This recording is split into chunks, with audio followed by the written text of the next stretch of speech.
प्रियो, क्या आपने कभी किसी व्यक्ति को ये कहते हुए सुना है कि हाँ प्रभु, तू मुझे नौकरी दे, मैं तेरे काम को करूँगा। या फिर प्रभु तू मुझे चंगाई दे, मैं तुझे कभी नहीं भूलूँगा। लेकिन जब आशीष मिलती है तो लोग भूल जाते हैं। चर्च आना बंद, प्रार्थना बंद, वचन पढ़ना बंद। तो आज हम इसी विषय के ऊपर बात करेंगे कि क्यों हमें आशीषों को पाने के बाद भी परमेश्वर को याद रखना चाहिए। कि जो परमेश्वर हमें ब्लेसिंग्स देते हैं, हमारे जीवन में अपनी आशीषों को देते हैं, बरकतों को देते हैं, उन्हें पाने के बाद भी क्यों हमें परमेश्वर को याद रखना चाहिए। उससे पहले कि हम आगे देखें, हम एक वचन को पढ़ेंगे, व्यवस्था विवरण उसका 8 अध्याय उसकी 11 वचन, जिसमें लिखा, चौकस रहना कि जब तू खाए और तृप्त हो जाए तब यहोवा अपने परमेश्वर को ना भूलना। तो हाँ प्रियो, यहाँ पर यही लिखा कि जब तू खाए और तृप्त हो जाए, मतलब कि प्रभु जब हमें आशीषें दे दे, अपनी ब्लेसिंग्स दे दे, हम तृप्त हो जाए उसकी ब्लेसिंग्स के साथ, उसकी बरकतों के साथ, तब अपने यहोवा परमेश्वर को ना भूलना। हाँ प्रियो, जब परमेश्वर हमारे जीवन में अपनी ब्लेसिंग्स को देते हैं, अपनी बरकतों को देते हैं, उससे जब हम तृप्त हो जाते हैं, उसके बाद भी हमें परमेश्वर को नहीं भूलना चाहिए। हमें परमेश्वर में बने रहना चाहिए, उसका धन्यवाद करते रहना चाहिए जो उसने हमारे जीवनों में अपनी आशीषों को दिया है। तो हम इससे आगे देखें, हम एक कहानी को देखते हैं। तो एक बार एक राजेश नाम का युवक था और उसका परिवार जो था वो बहुत गरीब था, और उसके जो पिता थे वो दिहाड़ी मजदूर थे, और जो उसकी माता थी वे घर घर जाके बर्तन को मांजती थी। तो कई बार तो उनके घर में खाने तक के पैसे नहीं होते थे। तब राजेश सोचता था कि काश मैं एक बड़ा आदमी बन जाऊं और मेरी एक अच्छी कंपनी में नौकरी लग जाए और मेरे घर की सारी गरीबी जो है वो दूर हो जाए। तो किसी तरह उसका किसी के साथ संपर्क हुआ, किसी ने उसे कहा कि तू चर्च जाया कर। तो जैसे जैसे उसने आगे आगे चर्च जाना स्टार्ट किया, तो वो रोज़ हर एक सभा में जाता, हर एक संडे परमेश्वर के भवन में जाता और प्रार्थना करता कि हे प्रभु तू मुझे नौकरी दे, मैं तेरे काम को करूँगा। प्रभु तू मुझे ब्लेसिंग्स को दे, तू मुझे आशीषों को दे, मैं तेरे काम को करूँगा, तुझे कभी नहीं भूलूँगा। ऐसे महीने, साल, दिन बीतते गए और एक बड़े ही मिरेकल तरीके से, एक बड़े ही चमत्कारी तरीके से उसे एक बड़ी कंपनी में नौकरी मिल गई। और उसने और जो कंपनी की वो जो सैलरी थी वो भी बहुत अच्छी थी। तो राजेश ने सोचा, वाह, अब तो परमेश्वर ने मुझे एक अच्छी नौकरी दे दी है और परमेश्वर ने मुझे ब्लेसिंग्स को दे दिया है। अब मैं परमेश्वर के भवन को टाइम दूंगा और मैं दान भी करूंगा। तो कुछ देर के लिए तो उसने चर्च जाना जो था वो जारी रखा, लेकिन जैसे जैसे आगे आगे दिन बीतते गए, साल बीते, महीने बीते, तो उसका जो ऑफिस का काम था वो बहुत बढ़ गया था। प्रमोशन की बात होने लगी, उसका बहुत उसका काम आगे बढ़ गया। तब जब संडे आया तो उसने सोचा कि आज तो मेरी मीटिंग है क्लाइंट के साथ, कि मैं अगले संडे चर्च चला जाऊंगा।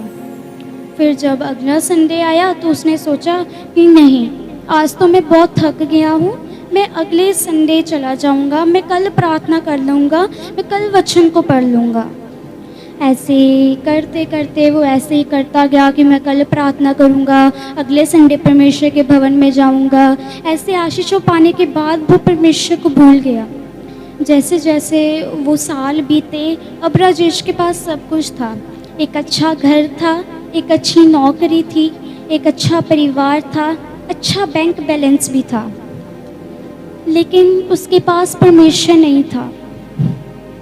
संसारिक सब चीज़ें उसके पास थी, घर था, परिवार था, एक अच्छा बैंक बैलेंस था, एक अच्छी नौकरी थी, सिवाय परमेश्वर के।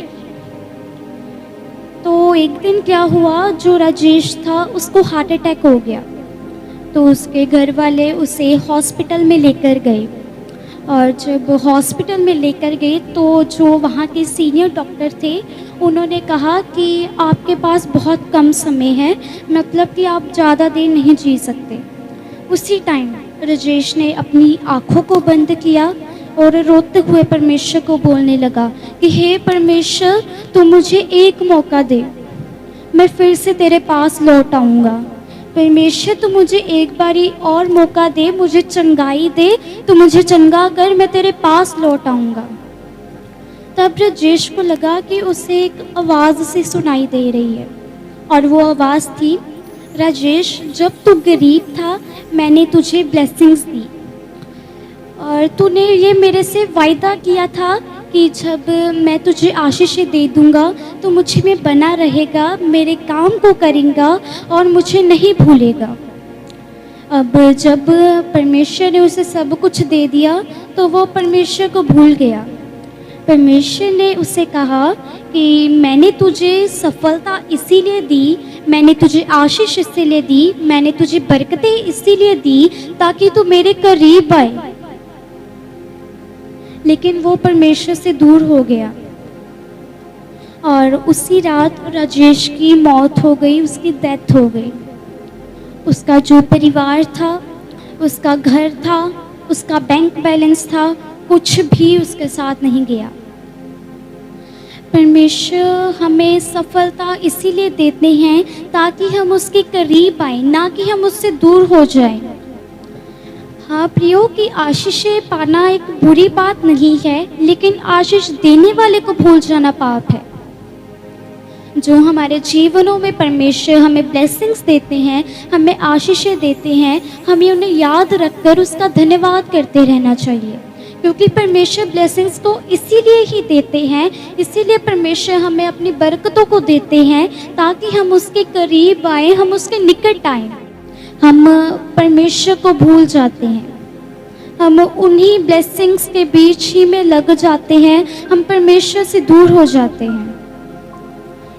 एक और वचन मैं पढ़ना चाहूँगी जो कि है होशे उसका 13th चैप्टर, उसकी 6th वर्स, जिसमें लिखा, जब वे तृप्त हुए तब उनके मन ऊंचे हो गए, इसीलिए उन्होंने मुझे भुला दिया।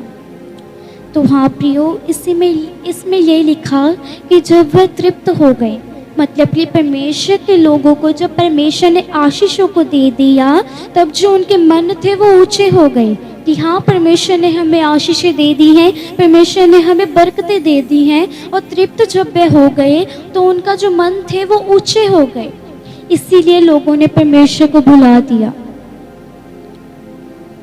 प्रियो, जो परमेश्वर हमें ब्लेसिंग्स को देते हैं, हमें बरकतों को देते हैं, हमें आशीषों को देते हैं, हमें उन्हें स्मरण करके, हमें उन्हें याद रख के परमेश्वर का धन्यवाद करते रहना चाहिए, क्योंकि परमेश्वर सफलता इसीलिए ही देते हैं ताकि हम उसके करीब आएं। लेकिन हम क्या करते हैं, हम उससे दूर हो जाते हैं। आशीष जो परमेश्वर हमें देते हैं वो अपने पास लाने के लिए देते हैं, लेकिन हम भूल जाते हैं, हम लोग भूल जाते हैं मनुष्य होने के नाते। हमें उन ब्लेसिंग्स को नहीं भूलना चाहिए जो परमेश्वर ने हमारे जीवनों में दी है। हम प्रियो कुछ एग्जाम्पल्स को देखते हैं कि एक बार एक परिवार था और वो किराए के घर में रहता था, और वो हर एक संडे चर्च में जाके प्रार्थना करते थे कि हे परमेश्वर, आप हमें अपना घर दीजिए, आप हमें एक नया घर दीजिए ताकि हम आपके नाम की महिमा कर सकें।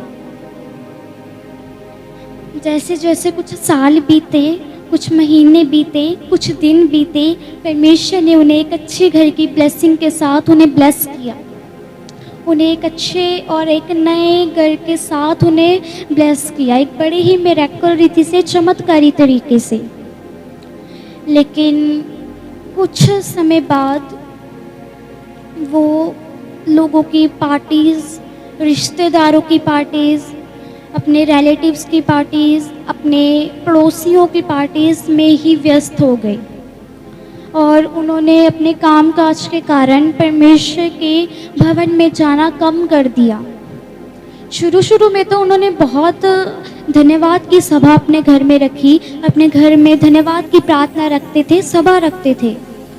लेकिन कुछ समय बाद जब वो अपने जो परमेश्वर ने आशीषें उन्हें दी थी, वो उन्हीं आशीषों में ही उलझ गए।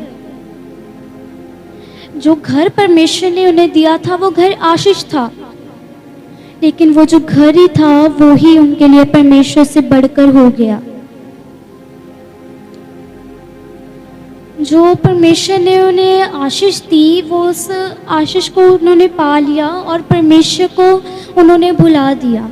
वो उस आशीष ही में उलझ गए, जबकि उन्हें परमेश्वर के भवन में जाना चाहिए था। रेगुलर नहीं रहे वो परमेश्वर के भवन में, उन्होंने वचन पढ़ना रेगुलर नहीं रखा, उन्होंने प्रार्थना करना रेगुलर नहीं रखा, वो अपनी आशीषों में ही उलझ गए। परमेश्वर हमें आशीष इसीलिए देते हैं ताकि हम उसके करीब आए, उसके निकट आए। हम देखते हैं एक और एग्जाम्पल को। एक किसान जो था वो सूखे से परेशान था, मतलब कि उसकी जो फसल थी वो बहुत ही ख़राब हो रही थी, क्योंकि बहुत देर से बारिश नहीं हुई थी। वो जो किसान था वो लगातार परमेश्वर से प्रार्थना करता था कि हे प्रभु, आप बारिश कर दीजिए ताकि मेरी ये जो फसल है वो ख़राब ना हो।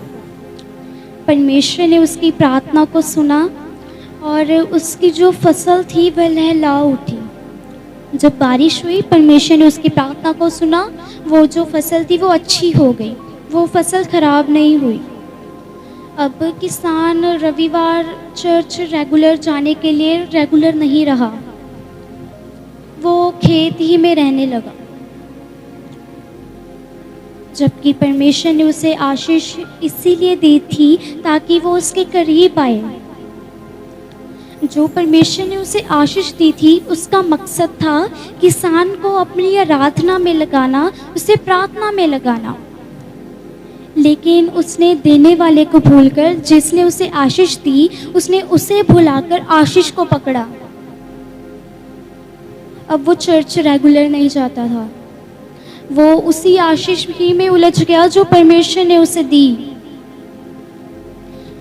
उसने आशीष को पकड़ा, लेकिन उसने ये स्मरण नहीं रखा कि वो आशीष ही उसे परमेश्वर ने दी है। हम मनुष्य भी अक्सर यही करते हैं। वो आशीषें परमेश्वर हमें इसीलिए देते हैं ताकि हम परमेश्वर के करीबी में बढ़े, हम चर्च रेगुलर हो, हम उसका धन्यवाद करते रहें, हम उसी में लीन रहें, हम परमेश्वर में ही बने रहें। हम एक और एग्जाम्पल को देखते हैं। एक जो व्यक्ति था वो एक गंभीर बीमारी में था। उसने कहा, हे प्रभु, अगर तू मुझे चंगा कर देगा तो मैं तेरी सेवा करूँगा। उसने कहा, हे प्रभु, अगर तू मुझे चंगा करेगा मैं तेरी सेवा करूँगा, मैं चर्च रेगुलर होऊंगा, मैं गवाही दूंगा। परमेश्वर ने उसकी प्रार्थना को सुना और उसे चंगा किया।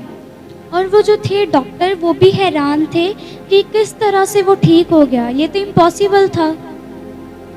डॉक्टर भी हैरान थे कि ये इतनी गंभीर बीमारी थी, ये इससे कैसे ठीक हो गया, इसका तो बहुत एक लंबा प्रोसेस है, ये कैसे ठीक हो गया।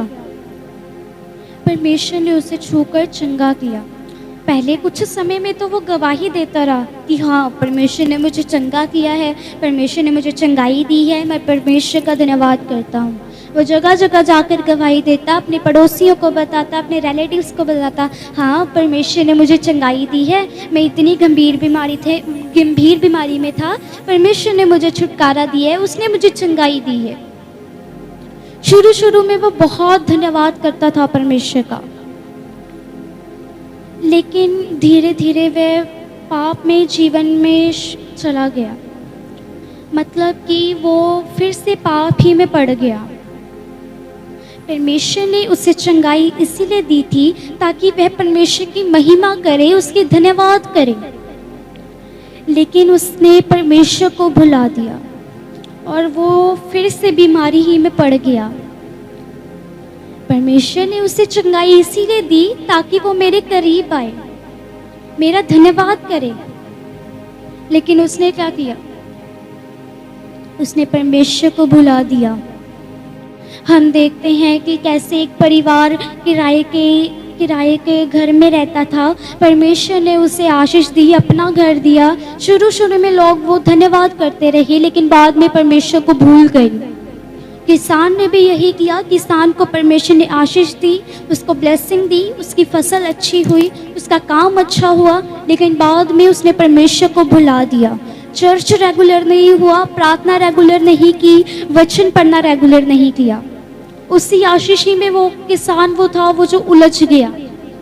उसके बाद हम देखते हैं कि कैसे एक बीमार व्यक्ति को परमेश्वर ने चंगा किया। कैसे वो एक गंभीर बीमारी में था, परमेश्वर ने उसे चंगाई दी, उसे छुटकारे को दिया, लेकिन वो फिर से अपने पाप में जीवन में पड़ गया। ये भूल गया कि उसे चंगाई परमेश्वर ने दी है। हम इन तीनों कहानियों में देखते हैं कि कैसे पहले उन्होंने बहुत धन्यवाद किया परमेश्वर का।